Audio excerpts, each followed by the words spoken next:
I'm Coach Miller, and welcome to All Marine Fighter, our Aftermath edition. We're going to be talking about the fight between Jared Anderson and Russian dude named Rudenko. I got to say that this was going to be kind of a durability test for Anderson. I like Jared Anderson. I think as far as being a heavyweight goes, he's quick, he's nimble. He's got some muscle, but not too much to be able to slow him down. But this fight here was going to see how he was going to be able to do against a seasoned veteran who's just extremely durable. Now, Jared Anderson was supposed to fight somebody else that's on the actual card that he fought on, but I'll leave that one for another video I'm going to do later. That being said, Rudenko is one tough dude. He has been around the game for a long time. He's fought some top fighters, but not always coming out on top.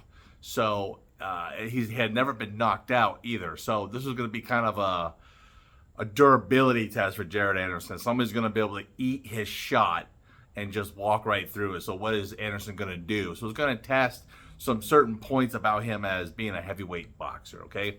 Because there's just some guys that just got hard heads, and boy, they are hard to knock out. What's an example that we all kind of know? Triple G, for instance. That guy's got a thick, hard head. You ain't knocking that dude out, okay? Man, he's just got some gifts where, you know, bone density or whatever it is in the skull that keeps him from getting knocked out, but I have never seen that guy phased.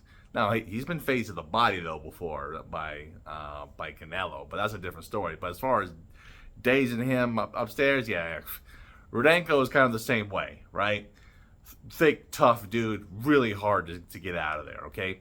So Anderson just really pushed Rudenko around this fight, which I was kind of surprised, but not so surprised. What I mean by that is I didn't think it would be that easy to push Rudenko around, but I started to think that, well, Rudenko is kind of older, so maybe he's definitely tapered off at being a journeyman, right? Because they're a journeyman at different levels to be able to push young fighters.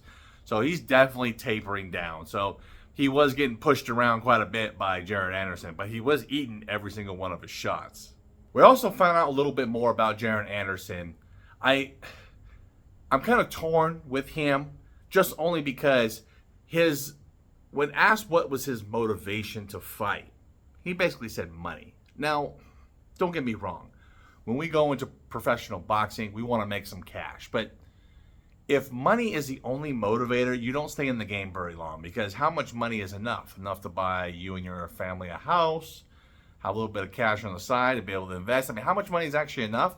Is he talking like tens of millions of dollars at the top, heavyweight championship level? I mean, that does take time to get there. So, and not to mention promotion too. So how long are we talking? Nothing really came out about winning the belts or becoming undisputed or whatever else. It's more about cash. So I don't know how long he's actually going to stay in the game. He has a lot of talent. I do like him as a heavyweight. Like I said, he's very nimble, quick on his feet. He's got great combinations. His skill level is great, but I'm not so sure the motivation is there. Jared Anderson definitely has a very long jab, able to keep Rudenko at the edge of his jab, just laid on shots. Now, he would eventually get Rudenko out of there, basically just laying on so many shots and not firing back, and the ref stopped the fight. So it wasn't that he knocked him out cold or anything, so it was a ref stoppage, but the guy still went out on his feet, So it's kind of a knockout, but it's not a knockout, okay? That being said, what's going to happen with Jared Anderson from here?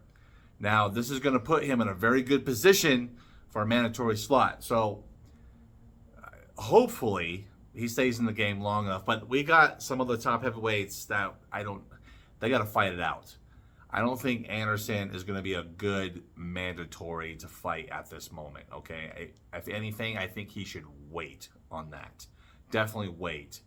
At least until you get an undisputed champion, and then you can get a mandatory slot to go straight for all 4 belts, But let the guys up top knock each other off and then grab the 4. That's probably the best route for him because he's still young. He still has some experience to gain. So the heavyweight division is extremely stacked right now, especially at the top. And so he may be a little too young and inexperienced to walk into that, especially if his motivation is only about money and not about getting out there and winning those championships. Could be a little dangerous. So I don't know. We'll see what happens. We'll see what the future holds for this young man. I like the fighter, but I don't know. We'll see what he's got in the next few fights. If you like this content, go ahead and click that like button. And of course, if you're not subscribed, go ahead and click that subscribe button. Until next time, stay motivated.